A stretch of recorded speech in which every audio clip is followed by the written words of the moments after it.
Hello प्यारे बच्चों, कैसे हैं आप सब। उम्मीद है आप सब काफी अच्छे होंगे। तो आज क्लास में जा रहे हैं हम आपके बुक का एक नया चैप्टर स्टार्ट करने। चैप्टर नंबर 13 सममिति यानी सिमेट्री। आपने पहले भी पढ़ा है इसके बारे में।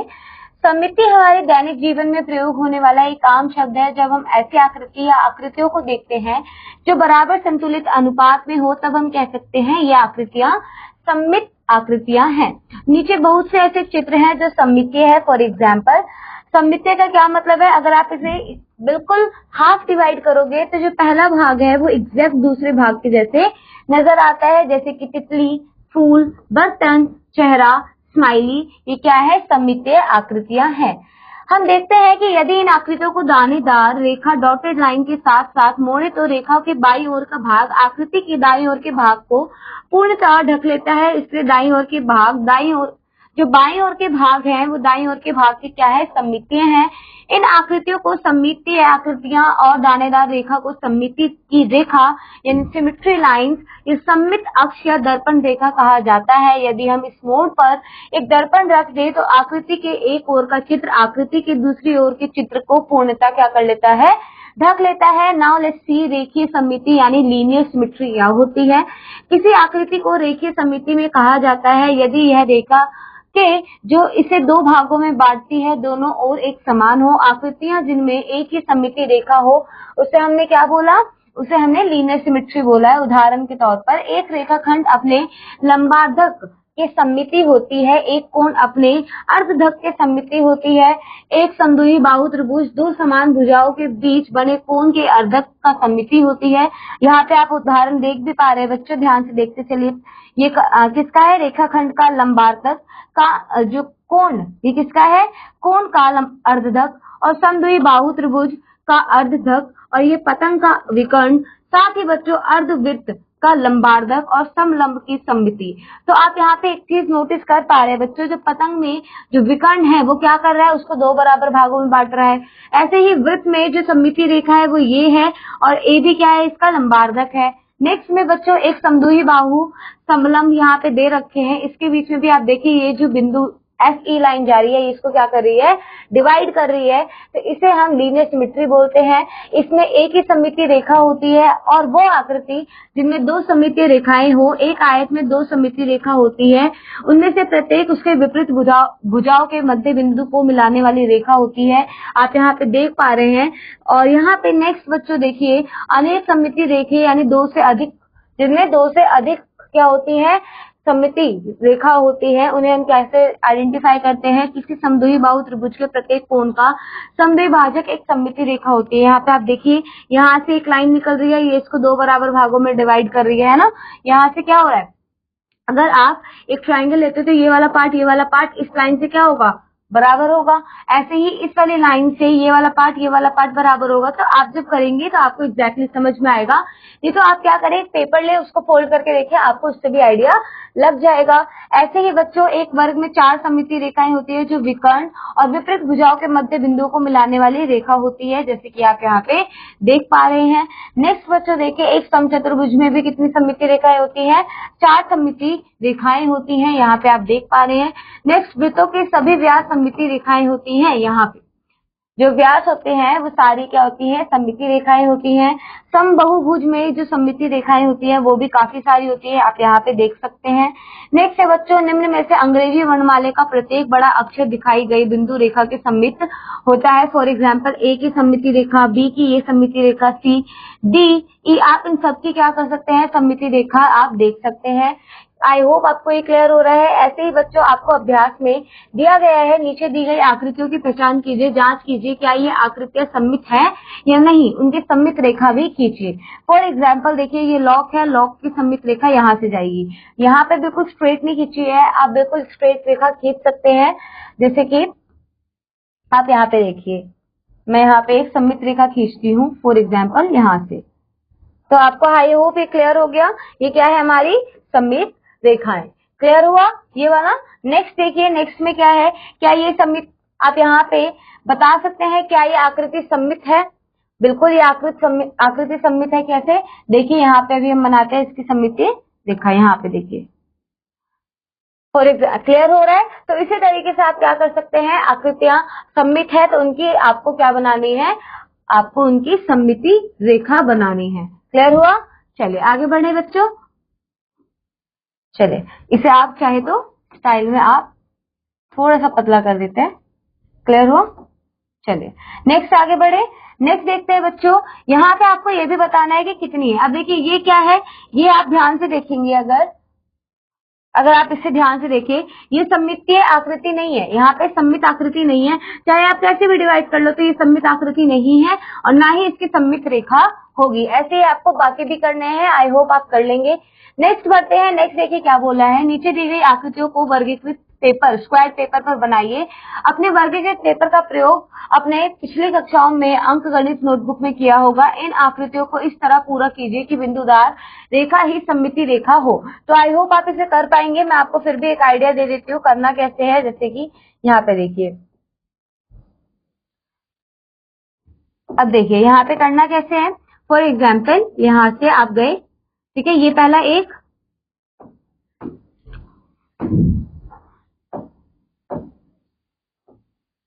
देखिएगा ये एक बनाया हमने, फिर यहां से एक बॉक्स क्रिएट किया, देन ये पूरा गए, यहाँ पे हमने क्या किया, इसकी एक सममिति आकृति बना दी। फॉर एग्जाम्पल नेक्स्ट में जितना यहाँ पे है 2, तो यहाँ पे भी 2 क्रिएट कीजिए, देन ये इस तरीके से आपको यहाँ पे इसकी आकृति पूरी करनी है।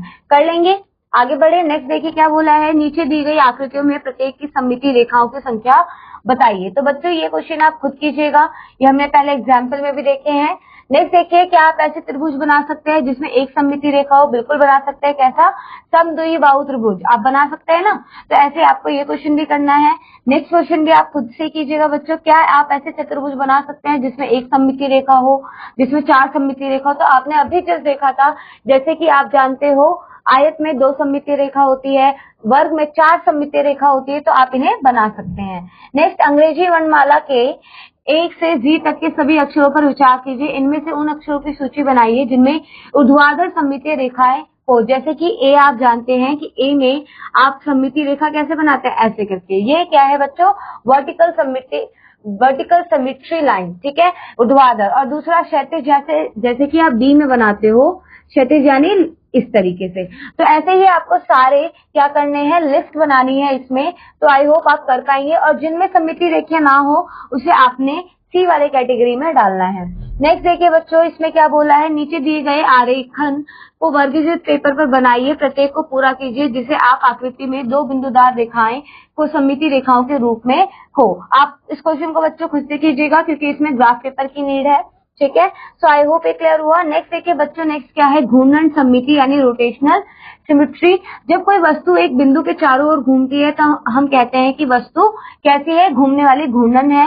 घड़ी की सुइयां केवल एक ही दिशा में बिंदु के चारों ओर घूमती है। ये बिंदु घड़ी के पटल का केंद्र है। घड़ी की सुइयां जिस दिशा में घूमती है वो घूर्णन दक्षिण आवर्तन घूर्णन कहलाती है। इसके विपरीत घूर्णन वार्तमत घूर्णन कहलाता है। बच्चों देखिए, जो घड़ी, आप देखिए यहाँ पे क्या बोला है कि जो घड़ी की सुइयां होती है वो जिस दिशा में घूमती है उसे क्या कहते हैं, घूर्णन दक्षिणावर्त। और वैसे ही बच्चों अगर इसके विपरीत दिशा में घूमेगी तो उसे हम कहेंगे विपरीत घूर्णन वार्तामत, ठीक है, वार्तावर्त।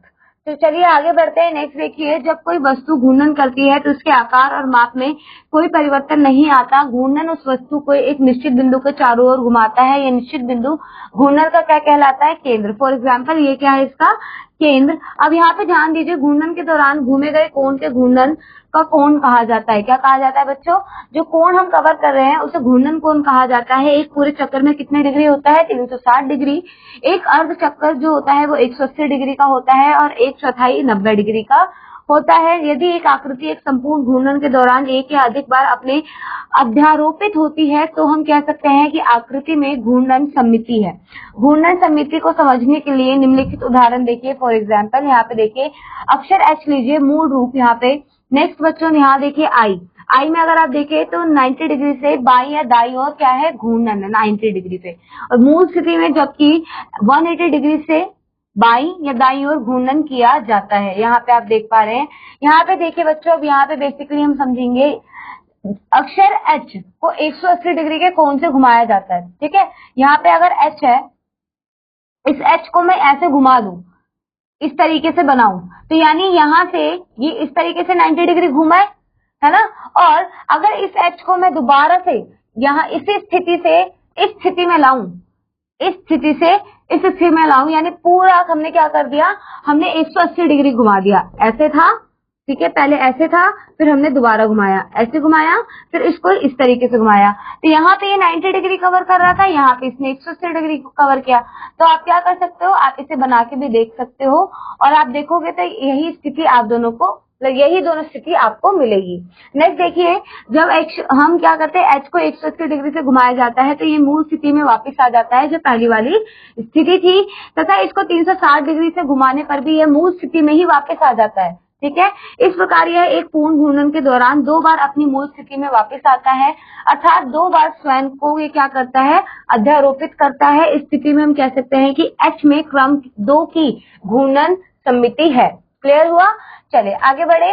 एक समबाहु ट्राइंगल PQR लीजिए, यहाँ पे देखिए बच्चों, और जब अगर आप इसे मूल रूप इसका यहाँ पे दिया हुआ है, आप इसे 120 डिग्री से घुमाएंगे आपको ये रूप मिलेगा, फिर 240 डिग्री से घुमाने में आपको ये रूप मिलेगा और 360 डिग्री में घुमाने पे यहाँ पे ये वाला रूप मिलेगा। तो आपको क्या इससे कंक्लूजन मिल रहा है कि एक समबाहु त्रिभुज को अगर आप 120, 240 और 360 डिग्री से घुमाते हो तो वह अपनी मूल स्थिति में वापिस आ रहा है। तो इससे क्या कंक्लूजन निकल रहा है, इसका अर्थ यह है कि पूर्ण घूर्णन में कि जो मूल रूप है वो 3 बार उसे वापस मिल रहा है, एक 120 डिग्री पे, दूसरा 240 डिग्री पे, तीसरा 360 डिग्री पे। तो आप कह सकते हो कि क्रम 3 की घूर्णन समिति है किसकी, समबाहु त्रिभुज की। ठीक है, चलिए अब यहाँ पे हम दूसरा एक वर्ग लेते हैं ABCD। अब इसको घुमाते हैं, पहले हम 90 डिग्री पे घुमाते हैं, फिर 180, 270 और 360। आप देखोगे कि चारों बार अगर आप घुमा रहे हो तो इसका जो क्रम निकलेगा वो 4 निकलेगा, क्योंकि चारों बार में ये अपने मूल रूप में ही वापस आ रहा है। पहला 90 डिग्री पे, 180 डिग्री पे, 270, 360। पहले आपने 90 डिग्री से घुमाया, फिर 180 से, फिर 270 से और 360 से। तो जब आप इसे पूरे घुमाते जा रहे हो, ऐसे 4 बार आपने चक्कर लगाया, तो आपको समझ में आया कि इसका जो क्रम है वो 4 की घूर्णन समिति है। इसी तरीके से बच्चों आपको यहाँ पे क्या करना है, यहाँ पर निम्नांकित आकृतियों में से, यहाँ पे अगर आप आकृति देखेंगे, निम्नांकित आकृतियों में से किन आकृतियों में एक से अधिक क्रम की घूर्णन समिति है। तो बच्चों यहाँ पे देखिए, हम ये पहले ही पढ़ चुके हैं, जो सर्किल था, एक से अधिक की क्या होगी, इसकी घूर्णन समिति होगी। अगर आप इस वाले आकृति को ध्यान से देखेंगे तो इस आकृति को चाहे आप 90 डिग्री पे घुमाओ, 180 डिग्री पे घुमाओ, 360 डिग्री पे घुमाओ या 270 डिग्री पे घुमाओ, इसकी क्रम जो होगी वो एक से अधिक ही होगी। तो ये वाली आकृति एक से अधिक घूर्णन समिति होगी। इसमें भी क्या होगा, अगर आप इसे भी, अभी हमने त्रिभुज को ही तो घुमाया था, अगर आप यहाँ पे ध्यान से देखिए, त्रिभुज को ही तो घुमाया था, तो इस त्रिभुज को भी क्या कह सकते हैं, एक से अधिक की घूर्णन समिति होगी। एच की भी क्या थी, 2 बार घूर्णन समिति थी, है ना। हमने इसे जब घुमाया था, एक बार 90 डिग्री पे और एक बार 180 डिग्री पे। तो माय बैड बच्चों, एक बार 180 डिग्री पे और दूसरा 360 डिग्री पे। 2 बार हमें इसका क्या मिल रहा था, 2 क्रम मिले थे घूर्णन समिति के। तो इसी तरीके से आपको इन क्वेश्चंस को सॉल्व करना है। आई होप ये कर पाएंगे। आगे बढ़ते हैं। नेक्स्ट देखिए, यहाँ पे क्या बोला है, निम्नांकित प्रत्येक आकृति की घूर्णन समिति का क्रम बताइए।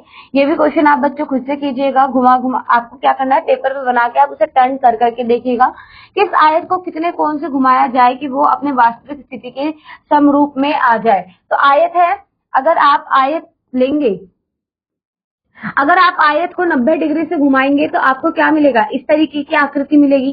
फिर आप अगर 180 डिग्री से घुमाएंगे, अगर आप इसके मूल रूप को 180 डिग्री से घुमाएंगे तो जाके आपको इसका क्या मिलेगा, मूल रूप मिलेगा। एक तरीके से एक 180 डिग्री पे और 360 डिग्री पे आपको उसका मूल रूप मिलेगा आयत का। ठीक है, तो इसी तरीके से बाकी क्वेश्चंस भी आप कीजिएगा बच्चों। आई होप ये क्लियर हो गया।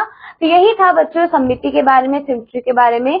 ये टॉपिक काफी इजी है। आई होप आपको क्लियर हो गया है। चैप्टर को रिवाइज कीजिएगा, क्वेश्चंस को ट्राई आउट कीजिएगा, ग्राफ पेपर पे सॉल्व करने की कोशिश कीजिएगा। मैं आपसे मिलूंगी अगले क्लास में एक नए अध्याय के साथ। Till then keep learning and keep exploring. Bye bye बच्चों।